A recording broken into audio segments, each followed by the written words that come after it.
You are Locked On Nittany Lions, your daily podcast on the Penn State Nittany Lions. Part of the Locked On Podcast Network, your team every day. Thanks so much for making Locked On Nittany Lions your first listen and watch every single day. We are free and available wherever you get your podcasts. My name is Zach Seyko, your host, and I'm joined by a special guest, draft expert, recruiting analyst for Penn State Rivals, Happy Valley Insider, and that is Josh Taylor over on the other side. Josh Taylor, FB, does a lot of great work on YouTube. Josh, where can everyone keep up with your work before we get into everything? Yeah, so honestly, on Twitter, I do a lot. I add Josh Taylor FB, as you see on the screen.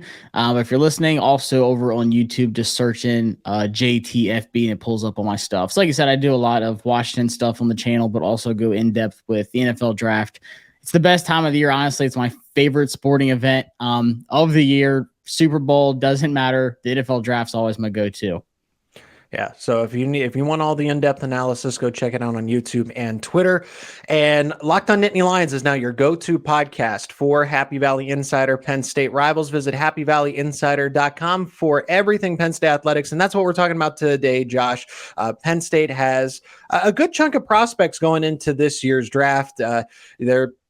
There is Joey Porter Jr., who's at the top of this group, and Ji'ayir Brown, Parker Washington, who could be some day two picks, but not like, I guess, a Micah Parsons or a Saquon Barkley type of prospect where it's like, where are they going to go inside the top 10? Barkley in consideration once upon a time for the number one pick. Joey Porter Jr. is supposed to be a first-round pick, so let's start with him and kind of go down the rankings, just what people see as the consensus in order of the top, which is Joey Porter Jr. in this case, all the way to someone who could be maybe a Mr. Irrelevant, Sean Clifford, who's in that conversation of being a 6th or a 7th round pick. So that's kind of the order we will go in. And JPJ, really good prospect. I've liked Joey Porter Jr. I think he's a first round pick. Maybe I'm a little biased being, this is a Nittany Lions show, but Joey Porter Jr. is now, there's rumors circulating that he's fallen out of the first round. What's your take on it? What have you heard about it? Where do you think he slots in? Yeah, I don't think there's any way he makes it out of the first round, honestly. Yeah. There's a lot of pros with Joey Porter Jr. There is some cons that I'll mention. I think a guy like Keely Ringo is the guy who'd really would fall out the first round, but I don't think there's a way he gets past the Pittsburgh Steelers at 17. And honestly, that's my favorite spot for him. Not because his dad played there, but when you think about, a Mike Tomlin led team with that physical, it plays a lot of man defense. I think that's where Joey Porter Jr. really thrives, where you can put hands on your wide receiver 1, wide receiver 2, doesn't matter. But early in their release, press them at the line, kind of get them off, just jam them, and then just be able to run stride for stride with their wide receiver. The times where he does struggle, and it's not often because he doesn't get targeted that much. Right. It's more like when he's off, whether it's soft press or kind of like a bail or maybe in the zone a little bit where he has space and he can't really, turn his hips as well as Christian Gonzalez or Devin Witherspoon, who are the top 2 corners for me. I think Joey Porter Jr. is right there at number 3. There's just a couple little things. Then you also look at the ball production. That's been an issue for him. He's more of a hand fighter, kind of a physical. He causes a lot of incompletions, which is great. He had 12 last year and he didn't even get to play a full season. But you want to see that ball production that a guy like Ji'ayir Brown had in college really translate to the next level. So that's where maybe a team's like, he only had 2 interceptions in the 3 years at Penn State. We want to see a little bit more. And then even at the pro day, there was a couple times where he was dropping some easy interceptions and stuff like that. But still, when you look at man press corner in the draft, I think he is the best. And I think a place like Pittsburgh is where he could come in, thrive, and be a future All-Pro. I don't think there's a way he slips out of the first round. Yeah, I mean, even still, if he does slide past day 1, the Steelers are there at 32. Yeah. And we know that the Dolphins don't have a pick. So that's technically, if we're splitting hairs, right, that's still the end of the first round, even though it's the beginning of day 2, pick 32 that the Steelers got from the Chicago Bears.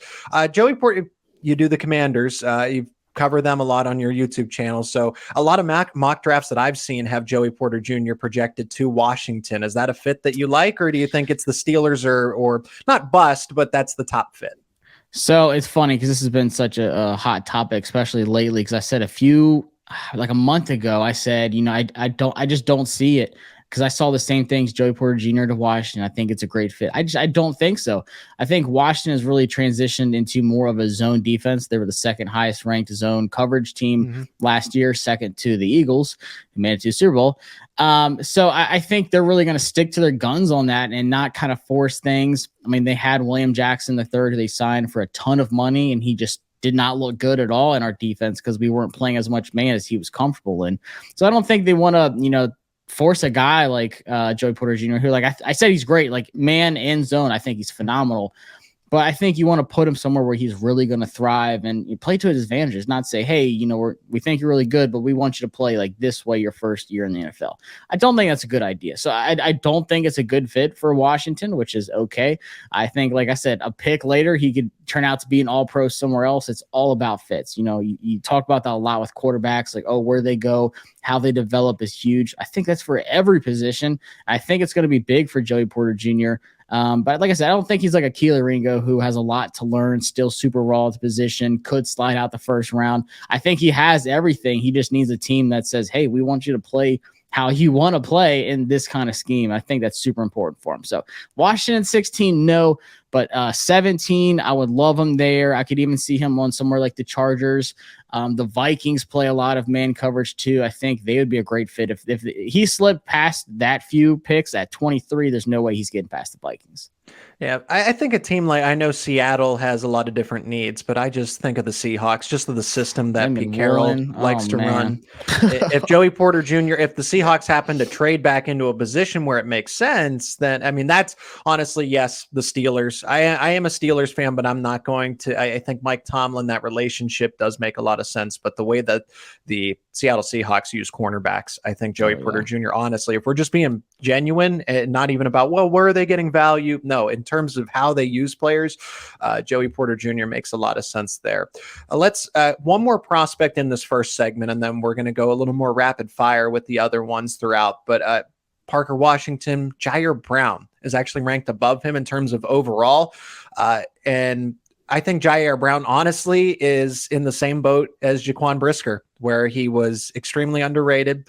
A team is going to catch on, and I think looks like it's going to be a reach, but it's not going to be a reach if they take him in the second round. That's just at least my opinion. Where does Ji'ayir Brown fit into all of this for someone who's ranked just outside of the top 100 prospects according to most websites? Yeah, it's crazy. I think Ji'ayir Brown, like, I'm not biased at all on this. I think he's being super overlooked by a lot of people. If you go on PFF's website, he's like their 7th or 8th like safety. They have him 135 overall. I think that's crazy.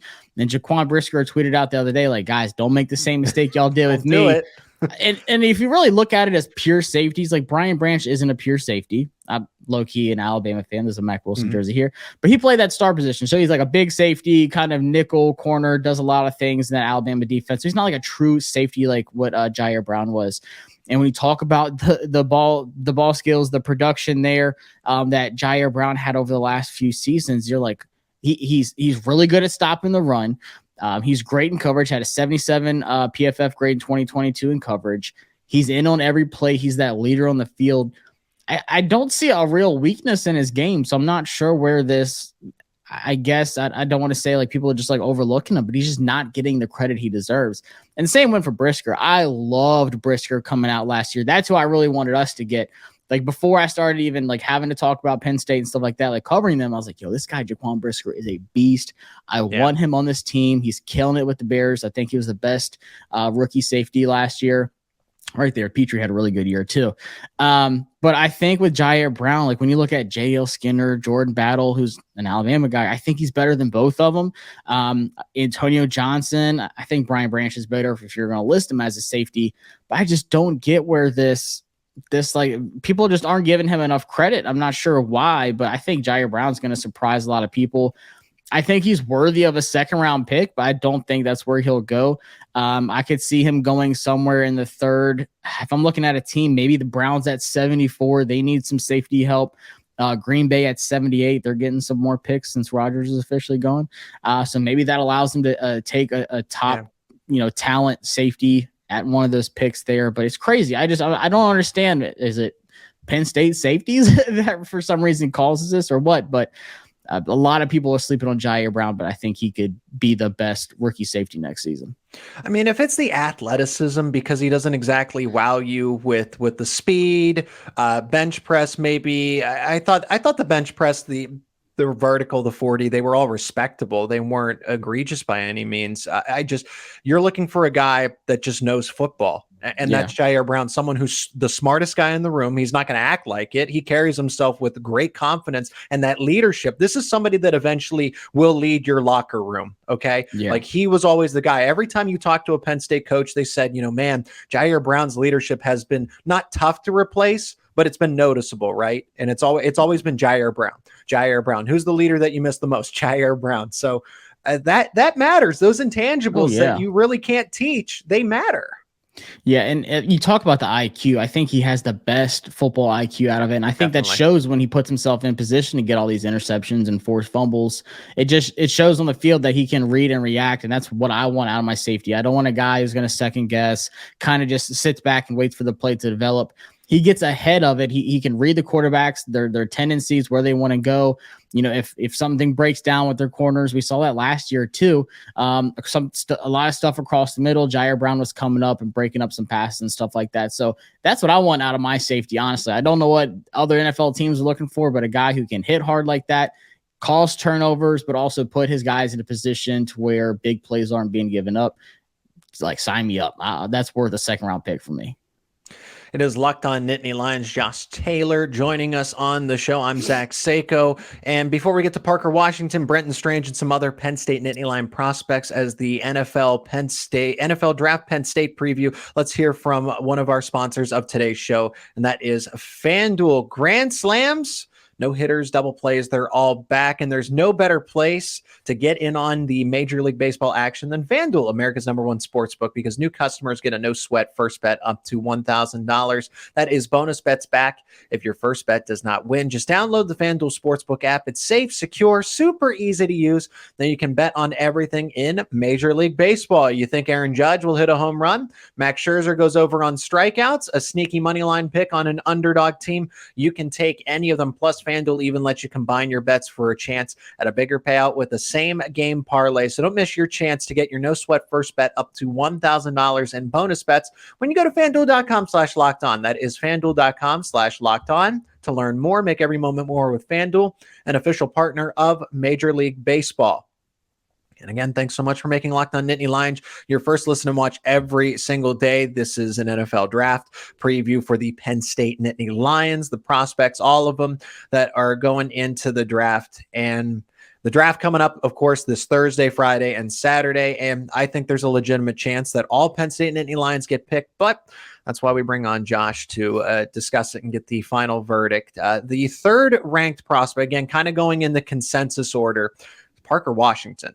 Parker Washington, once upon a time before the injury, was listed as a first-round pick and someone that the Green Bay Packers, and when Aaron Rodgers was the starting quarterback for Green Bay, the surefire guy, that was a guy they could use in the slot and be a trusted target over the middle. And now it's someone who's, he could be a fifth-round pick. And now I'm seeing that the Patriots could use him. He reminds scouts a lot of Julian Edelman. So, Josh, is it the Julian Edelman comparisons? Is he a fringe first round pick and the injuries just set him back a little bit?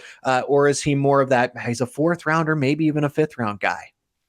Yeah, I think he has the talent of a late first, early second round guy, especially in this wide receiver class, which I'm not too high on. But I think he goes in the third round because of his injuries. But when you actually watch the tapes and watch Parker Washington, you're like, holy smokes, how does he make these contested catches? He's crazy, goes up and gets it. He's 5'10", 204, only 21 years old. So you feel like the best is still yet to come with Parker Washington. He actually had one of the highest contested catch rates of all the wide receivers in the NFL draft. He had a 71.4% contested catch rate through PFF, which is absolutely wild. Usually you'd expect that in like a Quentin Johnston or one of these big body wide receivers who can just kind of, go up and get it like a center in the paint. And no, it's Parker Washington at 5'10". And when I talked to him at the pro day, he said that the team that he had a lot of talks with, and I think this is a really good fit, is actually the Pittsburgh Steelers, bringing them back up again. So I go to round 3 and I look at pick 80. You throw Parker Washington in the slot on that offense. You have Kenny Pickett. I don't really like Chase Claypool, but you have a big body guy outside. Yeah. Then you have who did they draft last year?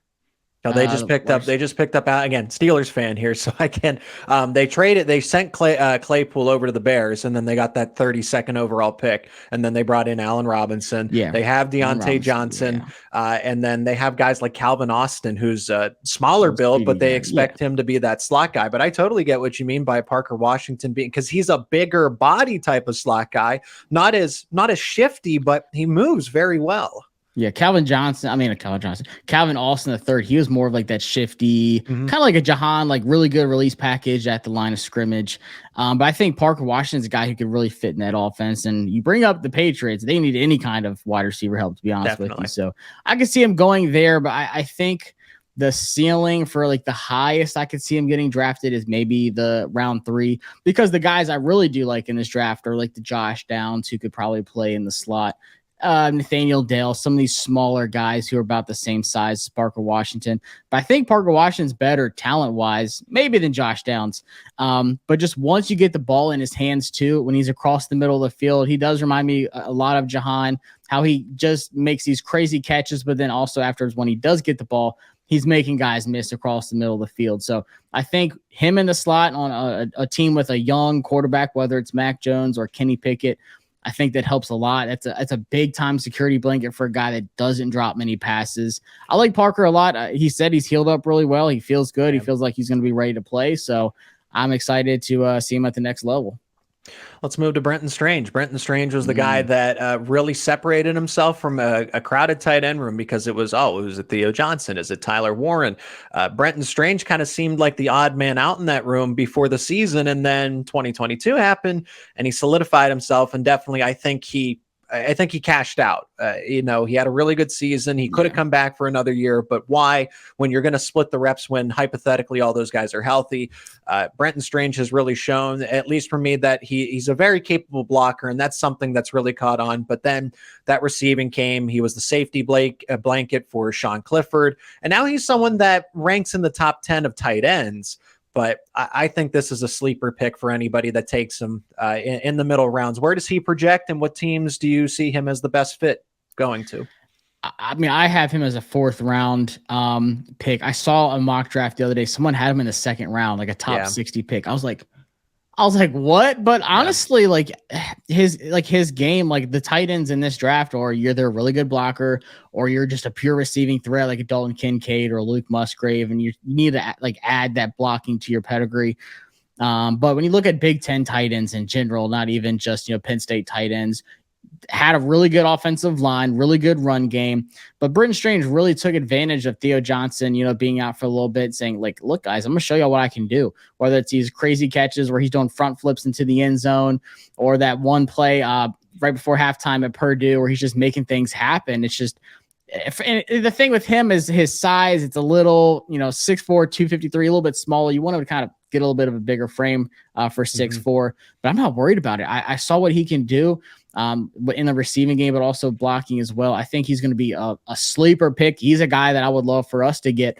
If I know for a fact he's in that 4th, 5th round still available, like, I'm pounding the table for Washington to get a legit tight end 1. I think he has the chance to be a tight end 1 caliber player because of what he did in the receiving game last year. I didn't know he had that kind of game to him until I saw a couple of those games. The Northwestern game was another one where he just makes these crazy catches and just finds the end zone somehow. He had 5 touchdowns last year with, like you said, a room that a pretty loaded tight end room, especially with Warren, that fullback tight end guy. But Brenton Strange really last year increased his stock like drastically after what he did.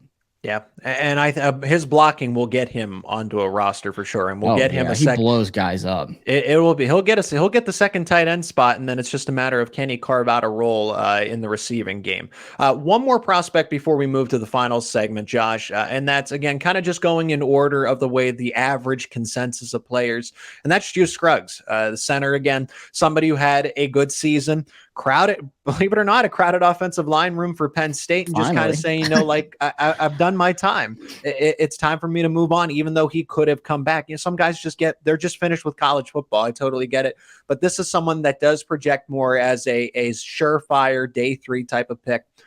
He's intelligent. He's going to be one of the smartest rookies out there. Someone that is versatile. He can play guard. He can play center. He's not just a true center. And I think that he can fit anywhere you need him to. There's not really an offensive system where it's like, well, he's going to be better in zone. He's going to be better a hat on a hat guy. I feel like you can pick and place him just about anywhere. So where do you see Juice Scruggs going officially? And then are there maybe a couple teams that you think are best suited? Again, Patriots. It seemed like the Patriots were after Juice Scruggs, or at least talking to him quite a bit.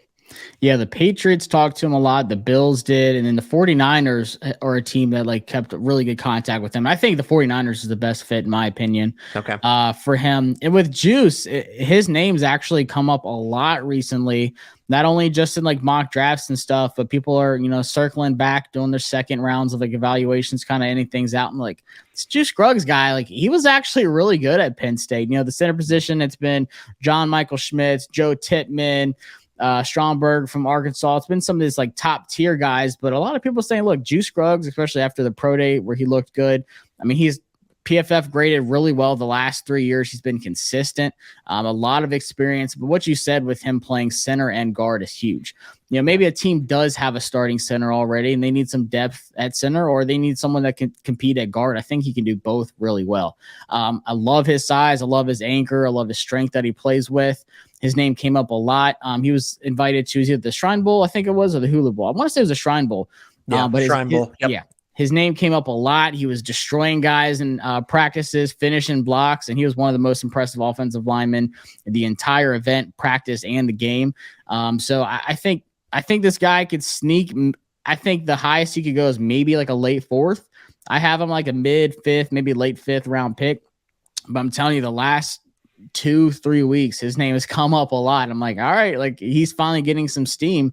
But having that versatility where he's not just a true center, where someone could, like I said, draft him at guard and let him be that depth guy. I wouldn't even say like a camp body. I think he could compete to be a really good depth piece. And offensive line in the NFL, a lot of injuries. I hate to say it, my team, all 5 guys are always out. So worst case, bring him over here. He talked to our scouts a bunch after his pro day too. So it is Locked On Nittany Lions. Locked On's NFL mock draft special is here, and it's bigger than ever. Follow along all 32 teams' first pick in a 6-episode ultimate mock draft experience. Only Locked On can deliver it. All episodes are available now at Locked On NFL Draft on YouTube or wherever you listen to your podcast. We're talking NFL Draft, all Penn State prospects that are entered into the draft that are most likely going to be selected, but now we're kind of to the part where some teams might pass, and they might sign these guys immediately after the draft is over, which would be surprising to me. I think these final 4 guys could get drafted, but that's why we have Josh Taylor of Rivals, and he does his own work. Again, go check out his YouTube channel, JTFB, to get all the content that he produces. Mitchell Tinsley, PJ Mustipher, Nick Tarburton, and Sean Clifford. We're going to profile all of them now. We'll start with Tinsley, a guy who came in 1 year, was done at Penn State, transferred in Western Kentucky, bounced around a little bit through his college career, but ultimately moved up, right? He's always progressively gotten better, and I think that was the case in this NFL draft, just this timeline for his NFL draft preparation. He has now stepped up and said, hey, this isn't a fringe guy. This could be someone that is selected as early as the 5th and as late as the 7th. What's your take on it, Josh? If Mitchell Tinsley had a fan base, I'd be the president. I love Mitchell Tinsley, not only as a player, but a person. He was always my favorite to talk to. Just a super smart guy. Like he can break down every single play. He's like, oh yeah, on this play, like this is my release. I should have done that. I should have single moved to the inside. We should have rounded out my route better. Like he's so smart. But another guy who's just not getting talked about enough. And you look back at the Western Kentucky year, 1,400 yards, 14 touchdowns on the best statistical offense ever. They broke all the LSU records of Joe Burrow in that squad with him and Zappy. And it's just, I remember when he transferred to Penn State, I went back and watched those games. I was like, man, this guy, first off, super reliable hands. But the thing that stood out to me was for a guy that doesn't have this track speed, he somehow is always wide open, deep behind defenses. Route running. Yep. Running. He's a crisp route runner. It's refined. But then also in like these screen games, there's a couple of games like the UTSA game. I think it was the championship game. They had a screen to the left side. And he had like 3 dudes in front of him, and somehow he ends up behind him. He's able to just cut across the middle of the field and cut back up in the sideline. He's super smart once he gets the ball in his hands. I'm like, there's a lot to this guy's game, and I've mocked him to us probably every time in the 6th round that I've done a mock draft for us, because a 62.5% contested catch rate off the charts, 73 versus man, according to PFF. Like, his numbers are outstanding when you actually look him up and take a look at him. But when you go from that Western Kentucky offense just to air raid, I mean, they're throwing it every single play. Yeah, definitely. And then obviously Penn State's room with, Parker Washington, as we mentioned, Brenton Strange, Theo Johnson, Warren, and then that running back crew. Like, it's a lot. There's one ball, and there's a lot of people that, deserve to have it. But still, 577 yards, 5 touchdowns last year, 11.3 yards per catch. So, like, the numbers were there. Yeah, of course, it's not as flashy as the Western Kentucky year. But still, whenever Penn State needed a big play, that Purdue game, he would step up and he just would find the end zone whenever it was needed. So I think Mitchell Tinsley is one of the biggest sleepers at wide receiver. Like I said, not a really good wide receiver draft. But I think someone's going to get him in like the 6th round and put him in camp. Like, holy smokes, this guy can ball. Like, he can catch some balls. And I think quarterbacks are really going to love Mitchell Tinsley. Like I said, he doesn't have that like track long speed, but when you can get separation at the line, at your breaking point, at your stem, it doesn't matter if you're running 4-3, 4-4, because if you're getting jammed at the line, you don't have any room to run that 4-3, 4-4, whatever you're running. So I'll take a guy that can get separation at all 4 parts of his route any day over a guy like Dre Archer or someone who's just really fast but can't run a route. So I think Mitchell Tinsley is going to be a big steal in this draft. Like, I love Tinsley's game. Let's go to another sleeper, and that's PJ Mustipher. And this is somebody, Josh, that a year ago and before the knee injury, I thought of him as a 2nd or a 3rd round pick. This is somebody that I thought was going to continue to wow scouts, was getting all Big Ten consideration, of course. And then the injury happens, but he came back so strong for the injury this past season for Penn State, was the best interior defensive lineman for them. Again, intelligence. Penn State is producing smart players, whatever they if this is something they have beforehand or something they develop when they get to James Franklin, that the intelligence is just through the charts. PJ Mustipher is the smartest guy in the room. It's no, like, he knows how to read centers. He knows how to read quarterbacks, cadences. He was always the first. It's not the fastest guy, but he was always the quickest guy off the line of scrimmage. Why is that? Because he recognized that he has great play recognition. But this was someone that did not help himself out at the combine. Probably had one of the, I don't want to say one of the worst performances, but it just did not go well for him. And now he's gone from somebody that was a day 2 consideration all the way to someone who might go undrafted. So what is the verdict for PJ Mustipher here? Because I think he's a great prospect, and I think he's going to be a quality starter for a team down the road. Yeah, he's a tough one because, like you said, before last year honestly was his worst year. He graded a 54.6 on PFF, had a 73 the year before that. And you mentioned that the injury, and maybe that kind of takes a little bit out of your motor, out of your engine, that get off on the line. But still, just a big body guy, a ton of experience. He's probably going to be close to 24 years old once the season starts. 6'4", 320. Played majority of his snaps over the B gap on the line, whether it's run stopping. He just needs to add that ability to get to the quarterback. I'm not saying be Aaron Donald or Dron Payne or someone like that where you're getting like double-digit sacks every season. But only 3 sacks in 3 seasons. Only 2 hits and only 5 hurries the last 2 seasons. So you want a guy who can, it's great being able to stop the run. You're taking up a lot of space in that B gap, especially. But the D tackles in today's NFL, they're a little bit more slimmer. Yeah, you have your Jordan Davises and those big body guys out there still, but you need these guys who can get outside of blocks, cut in these gaps. I mean, even doing some feints and stuff like that's where they're getting to the quarterback. I just don't think PJ has that in his belt. He's more of like I have one tool, but it's a really good tool, but it might only do so much for your D line. And it helps. I mean, last year when you have those edge rushers that Penn State had, so maybe a team like that to where they just need some help solidifying that inside of the line. They have some really good outside players.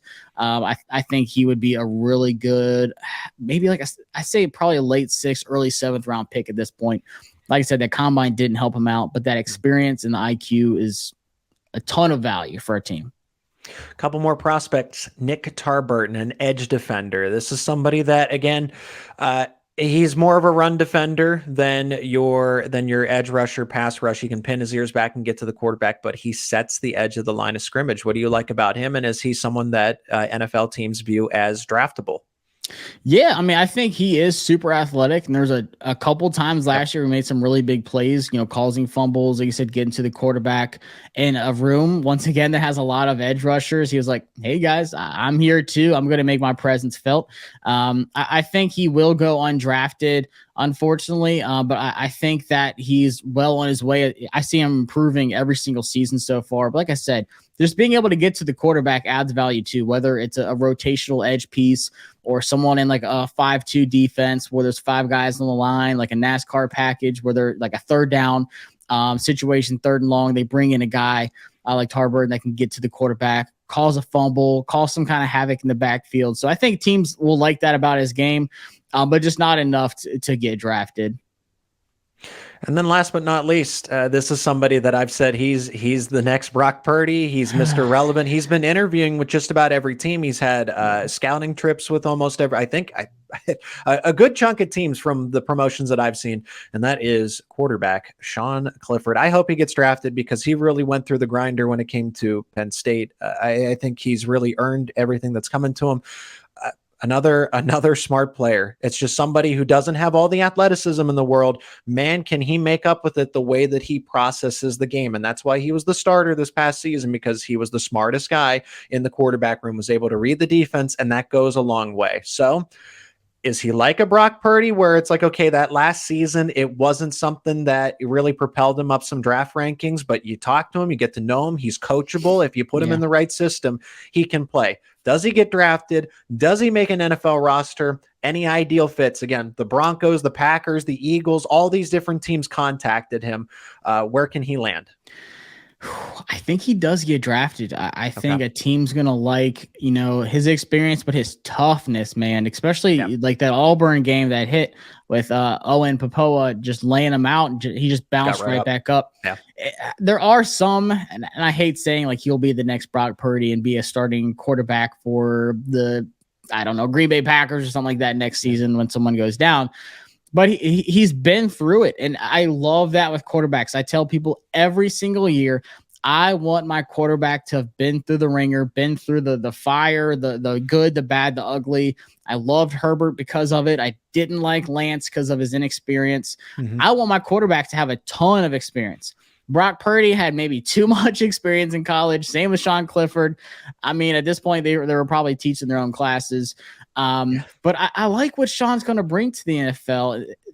The thing with him is he has mobility. It's not like a Jalen Hurts or even like a Brock Purdy, who I think is a little bit more mobile when it's getting outside the pocket. But he can run, he can lower his shoulder, he can pick up some extra yards. He's cut down a lot on those really bad throws. We're like, oh, Sean, what are you doing? Like that one in the Purdue game to start the season. I was like, oh no, here we go. Like Clifford, don't do this now. But yeah, he met with the Eagles, the Ravens, like you said, the Broncos, the Packers, visited their facilities and everything. And these are all interesting places because who's going to be behind Jordan Love? Who's going to be behind Lamar Jackson? I know Huntley just signed his tender or whatever. Same with the Broncos. Who's going to be the backup there? If someone gets hurt, someone goes down. You saw it last year, like I said, with Brock Purdy. Can Sean Clifford come in and create some magic and get people talking on Twitter? I think so. I know he got a lot of hate. You either loved him or hated him. I've come to realize that the last few months with Penn State fans. But at the end of the day, the guy gives his all, and he's super passionate about what he does, and that's what I love the most about him. I'm Zach Seyko. He's Josh Taylor. Josh, thanks so much for the time again. Where can people keep up with your incredible work? You know all the ins and outs when it comes to the NFL draft and, of course, scouting when it comes to the Penn State Nittany Lions. Yeah, appreciate it, Zach. Had a good time. Like I said, you can follow me on Twitter at Josh Taylor FB. Even after the draft, I'll start diving into the 2024 class, which is loaded. And then on YouTube, JTFB. If you're a Washington fan, if you're not, just still subscribe and check out some draft content over there. And once again, Zach, appreciate it, man.